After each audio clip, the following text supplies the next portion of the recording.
Hola, buenas tardes. Bueno, vemos cómo se van uniendo poco a poco nuestros seguidores. Estamos esperando unos minutitos. Saludos a todos. Gracias por acompañarnos.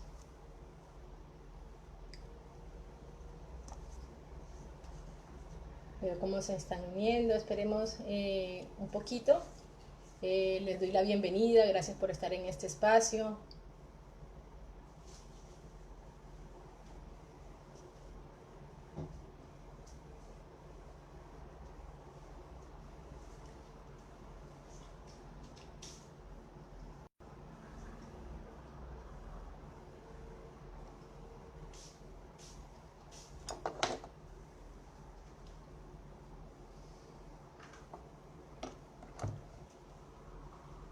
Bueno, buenas tardes, queridos seguidores.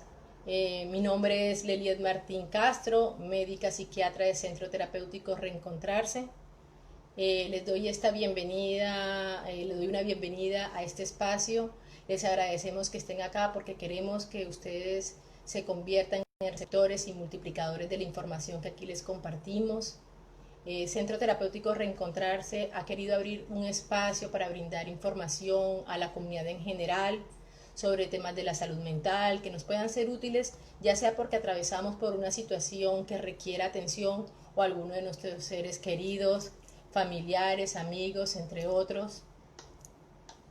Pues en el día de hoy hablaremos de trastornos de la conducta alimentaria, un tema de gran relevancia a nivel local, mundial, que está poniendo en riesgo en especial a la población juvenil, sin decir que no afecta también a adultos. Y bueno, queremos compartirle esta información y de antemano decirles que Centro Terapéutico Reencontrarse se encuentra de puertas abiertas, dispuesto a ayudarlos, a orientarlos cuando así lo requieran. Pues esperemos un poquito más mientras que se van uniendo los seguidores. Y a medida que vea, pues de pronto vuelvo, repito el saludo, les vuelvo a hablar sobre el tema, aunque los que están acá obviamente poco saben eh, de lo que vamos a hablar. He visto las diferentes personas, veo Paula Brujés, Maricel, Dice, la doctora Daniela, Lorena Martín Castro. Bueno, se van uniendo de a poco. Un saludo a todos, Luis Martín Blanco. Esperemos que se vayan uniendo más personas a la charla del día de hoy. Bueno, ¿qué hora es? Son las 3:05. Esperemos 5 minutitos quizás mientras que tenemos más seguidores. Les comento, Centro Terapéutico Reencontrarse es una IPS dedicada a los temas de salud mental, donde encontrarán apoyo, orientación, atención por médicos, psiquiatras, psicólogos, terapeutas ocupacionales, que brindan toda la orientación y el apoyo necesario cuando las diferentes patologías así lo demandan. Tenemos hoy en día, debido a la contingencia por coronavirus, se está atendiendo a través de telemedicina. Tenemos las puertas abiertas de todas formas de presencial para estas consultas de urgencia prioritarias, pero hoy en día estamos brindando las atenciones para que sepan también a través de programas de hospital día, a través también programas de teleorientación, de telemedicina. Entonces, sepamos que Centro Terapéutico Reencontrarse pues es una herramienta que tienen acá a la mano a nivel local en Barranquilla para tener cubrimiento en estas patologías. Bueno, entonces, como les decía, vamos a hablar en el día de hoy sobre trastornos de la conducta alimentaria. Eh, pues como les decía, es un tema que ha ganado mucha relevancia o se ha identificado, se ha popularizado, lo conocemos a veces de directa mano porque alguno de nuestros familiares lo ha padecido, y pues debemos conocer mucho más de ellos y ahondar en el tema. Los trastornos de la conducta alimentaria se caracterizan pues por pensamientos y conductas irracionales acerca del peso, la comida, la percepción de la imagen corporal. Los más importantes y de los cuales vamos a hablar en el día de hoy son la anorexia nerviosa, la bulimia nerviosa y los trastornos por atracón y alimentación. Sí, hay otros trastornos muy relacionados no solamente con la alimentación, sino también con la figura corporal, de pronto con la vigorexia. También los trastornos en cuanto a la alimentación vemos en los niños, los trastornos evitativos restrictivos. Pero como les digo, vamos a centrarnos en estos tres en el día de hoy. Bueno, continúo saludando a los seguidores que de a poco se van integrando a esta charla. Les repito, mi nombre es Leliet Martín Castro, médica psiquiatra de Centro Terapéutico Reencontrarse. Bueno, hay que saber que los trastornos alimentarios en general causan una gran cantidad de complicaciones en la salud física y mental. Pueden generar depresión, pueden ser causa directa o consecuencia de una depresión, ansiedad, entre otros, que igualmente deben ser tratados para mejorar el pronóstico de nuestros pacientes. Debemos saber que hay factores de riesgos, factores desencadenantes y factores mantenedores. Los factores de riesgo muchas veces nacemos con ellos, muchas veces no podemos modificarlos, ya están ahí. ¿Y cuáles serían estos factores de riesgo? Ser del género femenino ya supone un riesgo aumentado. Hay factores de riesgo que están relacionados con la personalidad, con el temperamento. Las personas con trastornos de ansiedad o rasgos obsesivos en la infancia tienen mayor riesgo de desarrollar de predominio el de la anorexia nerviosa. Como factores de riesgo ambientales o psicosociales tenemos el vivir en una cultura en la que se valora en extremo la delgadez, que es lo que vivimos en el día de hoy a través de la publicidad, de la presión social. También en algunos casos, como un contexto ambiental, están estas profesiones que alientan, no quiero estigmatizar, pero se identifica mayor riesgo en estos pacientes como pues bailarinas, modelos, gimnastas, deportistas de élite. Y también hay factores genéticos y fisiológicos. Si ya sabemos que en nuestra familia hay un familiar en primer grado de consanguinidad que atravesó por un trastorno de la conducta alimentaria con énfasis en anorexia nerviosa, este es un factor de riesgo para para los hijos. También sabemos cuando identificamos a pacientes que ya están siendo tratados con anorexia nerviosa, vemos o sea, cuando se estudian sus antecedentes, también tienen familiares en primer grado de consanguinidad que han sufrido de depresión, ansiedad, trastornos obsesivos compulsivos, trastornos bipolares. Pero bueno, no basta simplemente de pronto con tener este factor de riesgo, porque esto no directamente nos vacuna a padecer, o sea, a tenerlo ni nos previene, ¿verdad? No por tener este factor de riesgo vamos a tenerlo, pero sí hay factores desencadenantes, que inclusive es a los que más importancia debemos prestarle. ¿Cuál sería este? Un sobrepeso real o percibido durante la infancia o previo al trastorno, en el cual se recibió mucha crítica de pronto por familiares cercanos, la mamá que sin darse cuenta criticaba a la hija, a la hermana mayor que sin darse cuenta criticaba, o la hermana criticaba a su otro hermano. Cuando en la familia o el mismo paciente tiene dietas repetitivas para controlar el peso, como les decía, también un factor desencadenante que de repente se vincule a una actividad deportiva o una actividad laboral que requiera un cuerpo delgado, es también de alta exigencia, a veces también desencadena estos trastornos. Y lamentablemente experiencias traumáticas como el abuso físico o sexual o que impliquen cualquier otro acto de formas violentas. Y bueno, digamos que ya identificamos al paciente, está siendo tratado, hay que también corregir estos últimos dos factores, tanto los desencadenantes como los mantenedores, son susceptibles de modificación. Entonces hay factores que pueden mantener los síntomas a pesar de un correcto tratamiento. ¿Y qué factores nos pueden mantener los síntomas? Los problemas intrafamiliares, las relaciones intrafamiliares, que se le permita al paciente continuar con dietas no indicadas médicamente o no orientadas, la presencia de trastornos mentales que no se identificaron o no se trataron o que se desestimaron. Estos serían unos factores que pueden perpetuar el trastorno. Y sobre todo, un factor que, como les digo, que mejora el pronóstico es identificar a tiempo a estos pacientes. Entonces, la anorexia y la bulimia suelen aparecer típicamente sí en edades cercanas a la pubertad o durante la adolescencia, pero vemos que las niñas antes de la pubertad o mujeres en edad adulta también llegan a padecer estos trastornos. Vemos, por ejemplo, que hoy en día se ha disminuido enormemente la edad de la aparición de los síntomas. Tenemos reportes de pacientes de 9, 10 años ya con trastornos de la conducta alimentaria. También los hombres pueden llegar, aunque en menor porcentaje, durante su adolescencia a presentar este trastorno.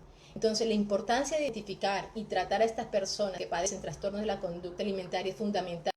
Se fundamenta en datos reales, clínicos, epidemiológicos. ¿Qué nos muestra la evidencia? Como les digo, que entre más temprano se identifique y se empiece a tratar, mejor el pronóstico de nuestros pacientes. Sabemos que es de alta prevalencia, pues de un 1%, que es altamente prevalente. ¿Y qué sabemos en cuanto a cifras? Cuando los pacientes están tratados, digamos, de 100 pacientes identificados y tratados, la mitad, o sea, el 50, logra tener un muy buen pronóstico, recuperarse, recuperar su peso, tener una adecuada funcionalidad. Hay un 20% que se recupera, pero tiene una tendencia a mantener bajo peso y que es un riesgo también de recurrencia o de recaída en el trastorno. Lamentablemente hay un 20% que se cronifica. ¿Quiénes se cronifican? Estos a los que ya se les identificó muy tardíamente la enfermedad o sus factores desencadenantes o los factores mantenedores no se corrigieron. ¿Qué sabemos además de esto?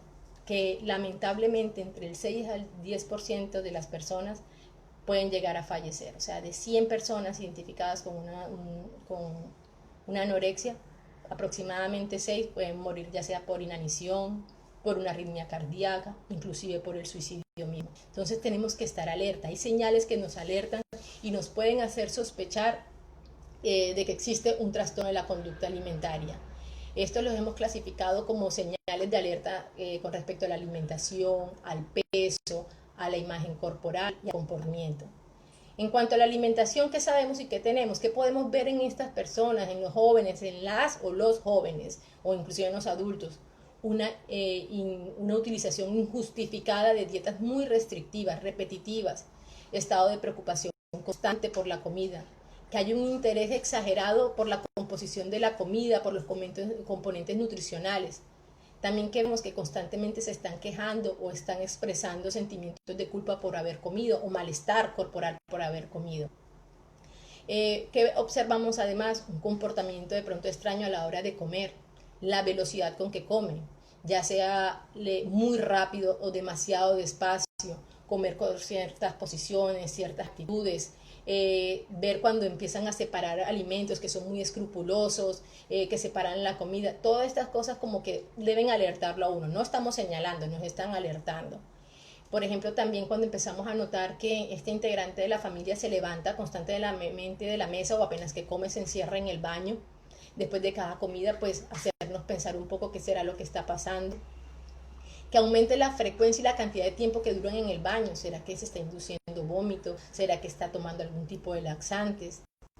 También empieza una señal de alerta es cuando empiezan a evitar las comidas en familia, con amigos, cuando empiezan a evitar estos cumpleaños, las actividades sociales.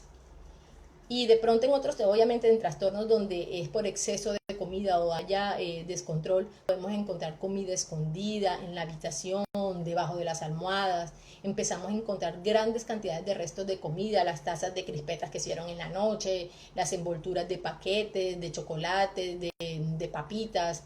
Todo esto nos debe alertar en algún momento. También hay otras señales de alerta con respecto al peso. Una pérdida injustificada, no entendemos de dónde en los últimos 2 meses ha perdido 10 kilos, 8 kilos, y que haya un miedo exagerado al sobrepeso. También vemos que de pronto con respecto al peso es que se están motivando por hacer unos ejercicios de forma compulsiva con el único objetivo de ¿qué? De adelgazar. Que empecemos a identificar esos vómitos constantes para bajar de peso, que haya consumo de laxantes, de diuréticos.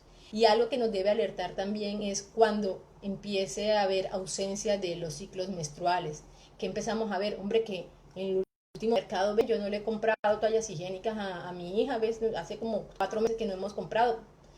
A veces, sorprendentemente, ahí es cuando la mamá se da cuenta.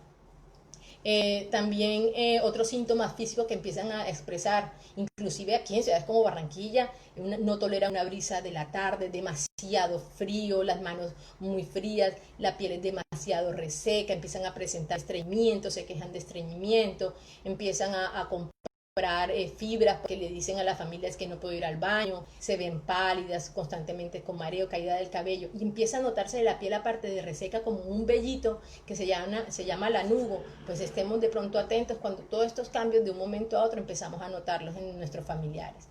En cuanto a la relación de la imagen corporal que hay una percepción errónea de tener un cuerpo grueso y hay unos intentos muy marcados de esconder la figura a través de ropa muy ancha. Empezamos a ver que empiezan cada vez a vestirse con ropa mucho más ancha. Con relación al comportamiento que vemos, y también esto es muy evidente, es cuando empezamos a aprender más las señales, y es que hay una alteración en el rendimiento académico o laboral de los pacientes. Entonces, tienen el mismo grado de desnutrición nos conlleva a tener problemas de concentración, o los niveles de ansiedad son tan grandes que causan perturbación a nivel de la atención y la concentración. Empieza a haber un aislamiento progresivo, hay aumento de la irritabilidad, de la agresividad, y entonces empieza a ver uno cómo se fractura, cómo va haciendo mella en las relaciones intrafamiliares, inclusive de pareja. Estos síntomas que de pronto uno a veces antes identificaba como depresivos o ansiosos se incrementan y son muy explosivos en muchas ocasiones. Y empezamos a notar que estas personas empiezan a volverse como un poco manipuladoras, a decir mentiras, no entendemos por qué cambian y tienen estas alteraciones comportamentales. Pero digamos que esto es a grandes rasgos, pero entonces ustedes dirán, bueno, pero qué sé yo que es una bulimia, que es una anorexia, pues vamos a ver cada uno de ellos un poquito más detallado. En cuanto a la anorexia nerviosa, pues sabemos que son personas que hacen unas dietas extremas con el propósito de ¿qué? De perder peso o de no ganarlo. Pueden también ejercitarse de forma exagerada, algunos llegan a vomitar, a abusar de laxantes y siempre las personas con anorexia están por debajo del peso esperado para su talla y para su edad. Algunas de las características de cuando evaluamos a estos pacientes dan cuenta de que el paciente es incapaz de registrar las porciones de comida que ingieren. Si uno les pregunta, bueno, señálame con tu mano cuánto comes tú de arroz, casi que señalan el plato completo, lo cual es casi inaudito porque sabemos que en la realidad no corresponde o por la misma contextura del paciente. ¿Cuánto te comes tú de chocolate al día? No, soy capaz de comerme 3 barras al día, o sea, dimensionan, son incapaces de registrar cuánto comen. Como les decía, aquí hay una distorsión muy marcada de la imagen corporal. Puede ser también a veces en la bulimia, sí, también se da, pero en la anorexia nerviosa es muy marcada. Hay una prueba del cordón que yo invito de pronto cuando en algún momento ya veamos que son casos muy críticos, cuando no podemos confrontar a nuestra hija, decirle, mira cómo estás muy delgada. Es la prueba del cordón, le damos una cinta, un cordón y decirle, mira, dibújame con esto, cuánto crees tú que mide tu cintura, tu muslo. Y que vamos a ver que muchas veces lo que ellos, el diámetro de lo que creen ellos, duplica sus medidas reales. Luego que ellos hacen el círculo, que normalmente es una cosa gigante, le decimos, mídetelo ahora en tu cintura, en tu pierna. Como les digo, sobra la mitad de la cinta que le hemos dado. Esa es la prueba del cordón y muchas veces ellos no pueden creer. Es una forma de evidenciarles, un poco confrontativo, pero es una forma, de pronto no para confrontarlo en el momento, pero a ustedes debe alarmarles eso de que hay una distorsión de la imagen corporal. Hay también restricción calórica de determinados alimentos en particular, ausencia de horarios de comida, eligen los alimentos de acuerdo al detalle minucioso y metódico de la lectura de las etiquetas. Si les vemos a veces, que nos debe llamar la atención, vemos que tienen una aplicación en celular donde registran qué comen, cada cuánto comen, cuántas calorías han quemado en el día, cuántas cuadras han caminado, cuántas veces han saltado. Realmente es impresionante.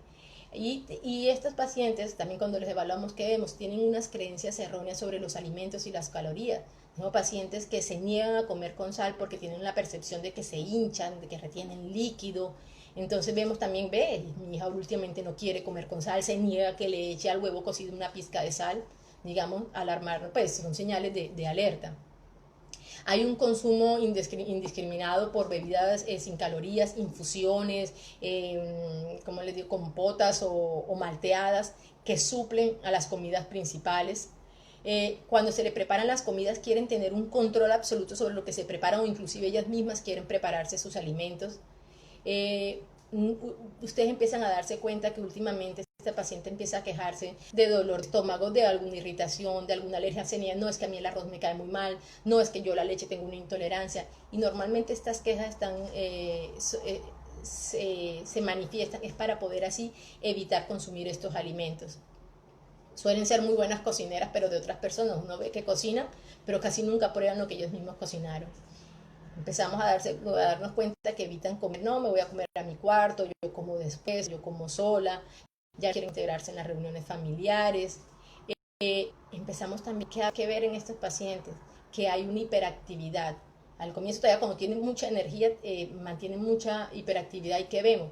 Prefieren estudiar de pie, dando brincos, prefieren comer brincando también de pie, moviendo las piernas constantemente, porque en estas creencias erróneas también, pues, o ni siquiera erróneas, saben que están quemando un poco de calorías.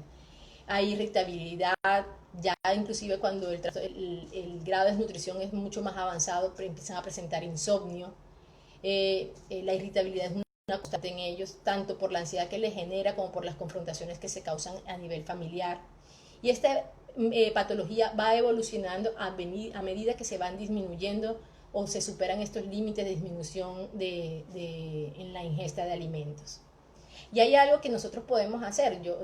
Muchos acá desde que tenían a sus hijos chiquitos los llevaban a los controles por pediatría, había algo que nos miraban, que era el índice de masa corporal. No sabemos cómo calcularlo, pero cualquier aplicación hoy en día, Google mismo nos lo puede calcular. Y esto es una relación entre peso y talla. Y fácilmente, o sea, cuánto mide tu hijo, cuánto pesa, tú lo calculas y te va a dar una idea de cuál es el índice de masa corporal. ¿Qué es un índice de masa corporal saludable? El que se encuentra entre 18,5 a menor a 25. Por encima de 25 hablamos de sobrepeso, por encima de 30 hablamos de obesidad, pero cuando estamos por debajo de 18,5 ya estamos hablando de infrapeso. Cuando estamos por debajo de 16,5 es un paciente de alto riesgo y un paciente por debajo de 14 tiene una indicación imperativa de una hospitalización. Entonces digamos que estos son como lo que uno más identifica o que para nosotros como familiares, como profesores, como amigos, podemos ver en un paciente que está atravesando o que tenemos sospecha de que atraviese por una anorexia nerviosa. En cuanto a la bulimia nerviosa, entonces estas personas oscilan entre restringir y hacer atracones. ¿Qué son atracones? Episodios de consumo de grandes cantidades de consumo de comida con la sensación de pérdida de control, que sienten que no pueden parar de comer. Luego de este atracón que viene, unos vómitos inducidos, unas purgas con laxante o toman prostéticos para mejorar el tránsito intestinal. Y su peso suele estar en límites normales. A veces un poquito por debajo del peso, a veces con un poquito de sobrepeso, pero también tienen distorsión de su imagen corporal. Puede ser un trastorno oculto. Realmente, lamentablemente, la bulimia nerviosa, por lo que les digo, por el mismo hecho de que casi no pierden peso, es un trastorno oculto. Fácilmente pasa desapercibido y se vive con grandes sentimiento de culpa y de vergüenza. El paciente lo padece normalmente solo. Finalmente, en la anorexia nerviosa el paciente está tan flaquito que la mamá pues ya se empieza a dar cuenta cuando la ropa le queda bailando, pero esto no ocurre en la bulimia nerviosa. Por este motivo la persona afectada suele pedir ayuda ya cuando el trastorno está muy avanzado o cuando de pronto la familia se dio cuenta más por las alteraciones comportamentales, del estado del ánimo, o porque encontraban comida, o inclusive por deterioro marcado de las piezas dentales. ¿Por qué? Por los vómitos autoinducidos. ¿Y qué vemos en una bulimia nerviosa? Obviamente lo que les digo que son las presencias de los atracones recurrentes. ¿Y qué es un atracón? Para que lo tengamos claro y sepamos cómo se diferencia de una persona comelona.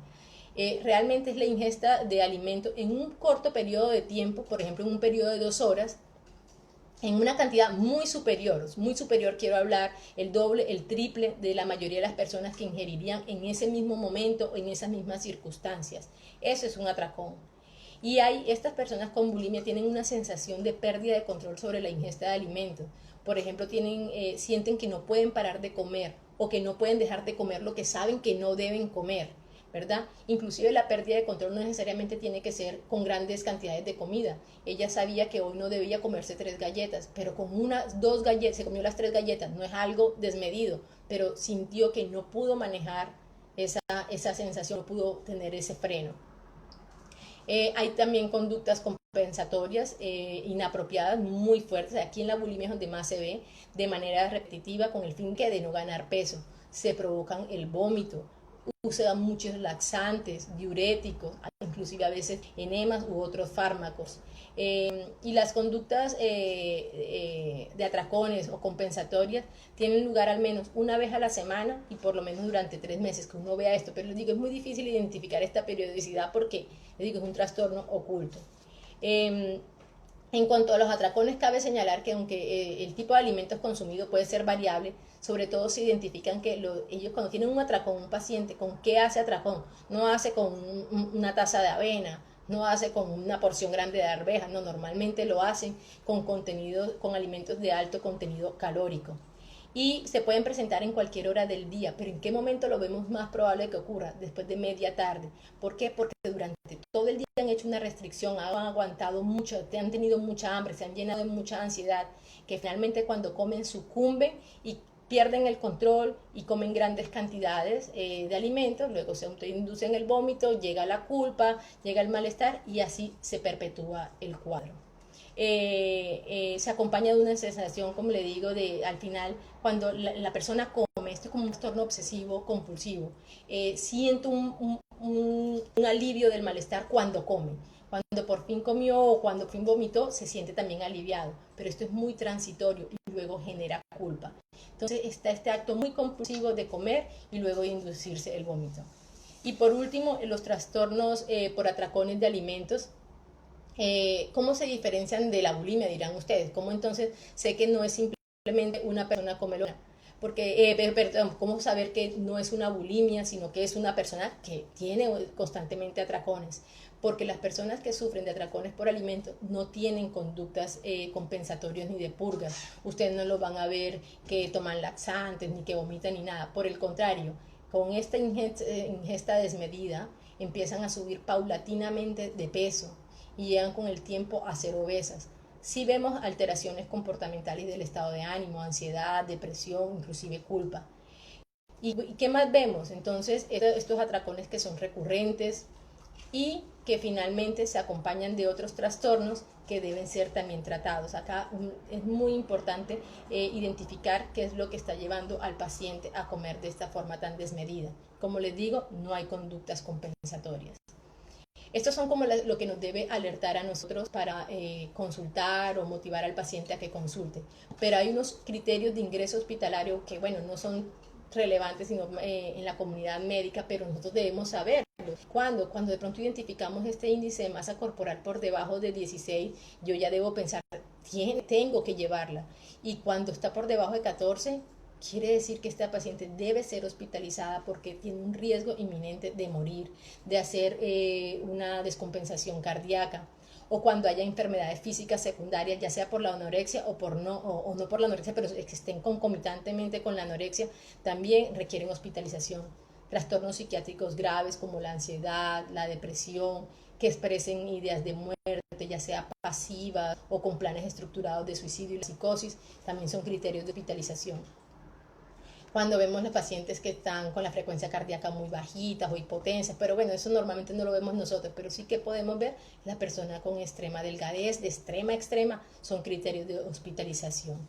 En bulimia nerviosa de pronto no son estos datos fisiológicos tan marcados los que obligan a una hospitalización, pero sí los trastornos psiquiátricos graves. Vemos que estas pacientes cursan con mayores niveles de ansiedad, de depresión muchas veces, hay un riesgo también aumentado de suicidio, o que la paciente con bulimia empiece a presentar ciclos incoercibles de atracón vómito con unas alteraciones graves electrolíticas, o sea, de tanto vomitar se pueden descompensar y la química pues, sanguínea se altera y requiere también una atención médica. ¿Y qué queremos nosotros cuando el paciente se vincula a una terapia para corregir de pronto o para ser tratado de este trastorno? Establecer unas medidas terapéuticas. ¿Y en qué consisten estas medidas terapéuticas? Primero que todo hay que establecer una alianza. Nosotros establecemos una alianza con el paciente que le asegure el objetivo de conseguir peso, porque no le vamos a decir mentiras. No vamos a cometer el error de decirle nosotros ni como terapeutas ni como familia, decirles no, es que tranquila, tú no vas a aumentar de peso, solamente es para que te trates. No, somos directos.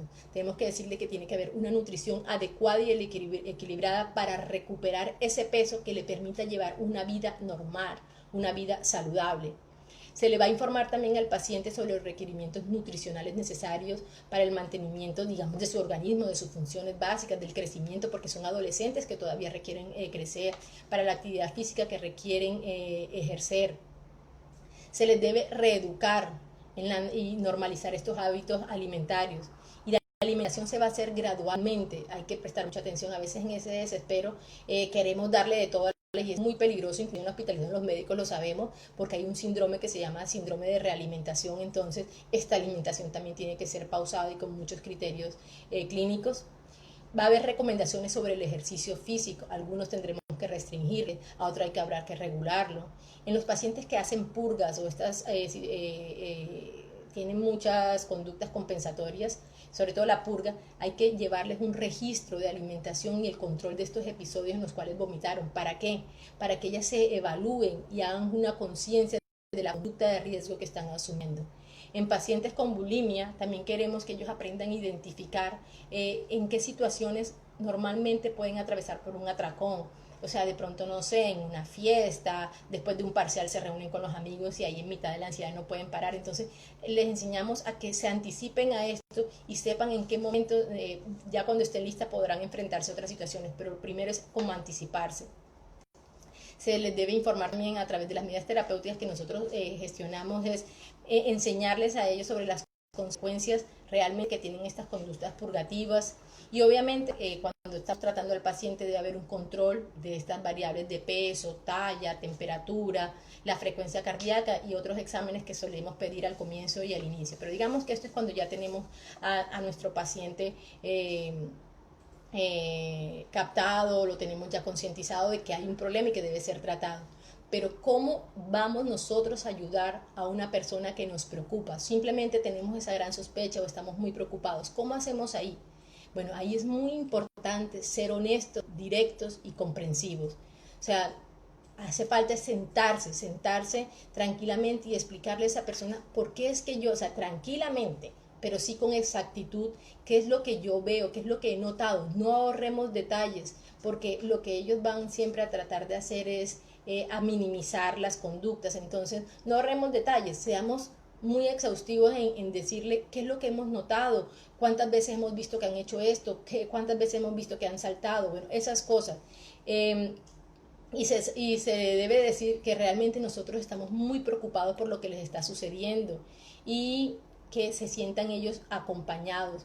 ¿Cómo podremos nosotros acercarnos a ellos sin ser muy disruptivos? De pronto decirles, mira, no sé si tú no te has dado cuenta que tienes de pronto un problema con la comida, no te has dado cuenta que tienes quizás un problema con el peso.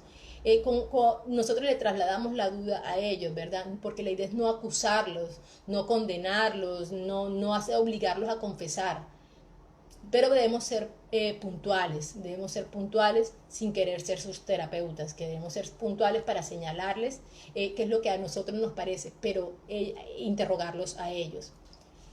Debemos de pronto sugerirle una ayuda profesional. La mayoría de gente responde, o sea, estos pacientes ya tienen un problema con el control. Si ellos se sienten que están siendo controlados por la mamá, por el papá, por el psicólogo, de una vez se cierra una puerta que apenas estábamos intentando abrir, ¿verdad? Entonces, acá es importante de pronto decirles, ven, ¿por qué no llamas de pronto a tu psicóloga? ¿Por qué no hablas con tu psicoorientadora? ¿Por qué no vamos de pronto a una nutricionista que nos pueda orientar? De pronto yo estoy equivocada y para que de verdad alguien te evalúe, a tu médico, y ofrecernos que podemos estar ahí para acompañarlo. Mira, pide la cita, o si quieres yo te la pido, vamos a ver, consultemos y apoyarlo. Cuando ellos se resisten o niegan el problema, no es que no lo tengan necesario, o sea, no, sino que seguramente no están todavía preparados para asumir que tienen un problema, ¿verdad? ¿Cómo debemos ayudarlos? No callando, porque si nosotros callamos, con este silencio también estamos ayudando a su negación. Entonces, vuelvo y les repito, hay que hablarles de las cosas que observamos y que nos preocupan. No podemos obligarlos a buscar ayuda, pero sí podemos orientarlos a dónde buscar ayuda. Otra cosa que debemos evitar, digamos, es implicarnos demasiado con la persona afectada, porque en estos trastornos, como les digo, intervienen problemas de control y empiezan a haber choques, e inmediatamente estamos cerrando estas puertas. Entonces tampoco debemos intentar nosotros manipularlo. ¿Qué vemos también muchas veces? La mamá le dice, mira, con sobornos, con recompensas, si subes tantos kilos te prometo que te voy a llevar al viaje tal, si subes no sé cuántos kilos te prometo que te compro el celular, si subes tantos kilos va a haber la fiesta de grado. Hay que evitar esto. Ninguna de estas tácticas realmente funciona. La clave es hacerles sentir que nosotros estamos ahí para ayudarlos. No cometamos el error de intentar cambiar su comportamiento, porque realmente eso como en las adicciones igual. La persona misma es la que debe estar decidida a cambiar su comportamiento. Debe ser ella misma. Si nos implicamos en exceso y nos empezamos a enfadar y acabamos no solamente quemando, sino dejando de acompañar a esta persona que nos necesitamos. En la charla pasada, que se encuentra aquí también registrada y colgada en el Instagram, se habló sobre el síndrome del cuidador. Vemos cómo las familias que tienen a su cuidado a un paciente con algún trastorno mental tienen mucho riesgo de también verse afectados en su salud mental. Entonces debemos tener cuidado porque no solamente nos vamos a enfermar, sino que vamos a dejar de ser apoyo de alguien que realmente lo está necesitando. Y aunque todo esto sea frustrante, solo podemos hacer que una persona se cure si ella asume esto con responsabilidad. Y no lo va a hacer solo, debemos estar nosotros ahí para acompañarlos. Eh, eh, Quiero también, o sea, con todo esto ya ustedes haciéndose una idea global de en qué momentos debemos de pronto encender las alarmas. No duden en contactarnos. Centro Terapéutico Reencontrarse, le digo, como IPS, está totalmente preparada para brindarles orientación. Aquí pueden haber psicólogos, psicoorientadoras, y podemos establecer unos planes individualizados, inclusive a través de programas de hospitalía que les dije que se encuentran hoy en día vigentes. Entonces, estamos ahí para apoyarlos. Quiero también comentarles, o sea, a través del seguimiento de Centro Terapéutico Reencontrarse, que es @CTR Reencontrar, pueden seguirnos. Los números telefónicos está el 320-522-7077, también el 315-791-0759 o al PBX 359-6770. Pueden en cualquier momento acercarse, pedir ayuda, orientación, una cita con cualquiera de los profesionales. Le digo, no tengan de pronto dudas si no quieren de pronto, porque hay mucha estigmatización cuando directamente se lo llevan al psiquiatra, pero estamos ahí abiertos pues, con psicólogos, con el pool de profesionales para atender sus necesidades. No sé si tengan alguna pregunta, alguna duda. ¿Qué nos dice MCA 313? Muchas veces el entorno familiar no tiene buenas conductas alimentarias. Es fundamental el ejemplo de una buena alimentación. Sí, eso puede ser uno de los factores de riesgo y desencadenantes, inclusive mantenedores. Entonces, vemos en una familia donde el papá no come una cosa, el hijo tampoco, la hija tampoco, y de a dónde mi hija no comía, pero es que la mamá tampoco lo hacía. O de pronto culturalmente, pero evidentemente eso es un factor de riesgo muy importante. ¿Alguna otra pregunta? Es que, a ver, no veo. Me hablan acá de falsa percepción. Bueno, de pronto se refería acá a la distorsión de la figura corporal. Si tienen algunas preguntas, no duden en escribir, que acá estoy pendiente leyéndolas. Les agradezco de verdad que se hayan vinculado el día de hoy, pero sobre todo les agradecemos que ustedes sean multiplicadores de esta información en sus colegios. De pronto sabemos alguna compañerita de nuestra hija, alguna compañera de trabajo, la vecina. Obviamente no es llegar de una forma disruptiva a señalar ni nada, pero sí quizás a decirle que hay posibilidades. ¿Qué alimentos ayudan a bajar niveles de ansiedad? Pues sabemos en sí un estilo de vida saludable, pero sabemos que el banano, las almendras, los frutos secos ayudan mucho a mantener unos niveles adecuados o alimentos ricos en triptófano también, pero en general son unos hábitos de vida saludables. Bueno, muchísimas gracias por su asistencia a todos los participantes. Estoy igual aquí pendiente si tienen todavía alguna pregunta. Muchas gracias. Urta Carolina fue la que nos preguntó. Clarito CBQ también. Bueno, muchas gracias. Si no hay preguntas, pues alguien se acaba de unir. Vuelvo y les digo, Centro Terapéutico Reencontrarse está aquí abierto para lo que necesiten. Un fuerte abrazo a todos. Hasta luego. Chao.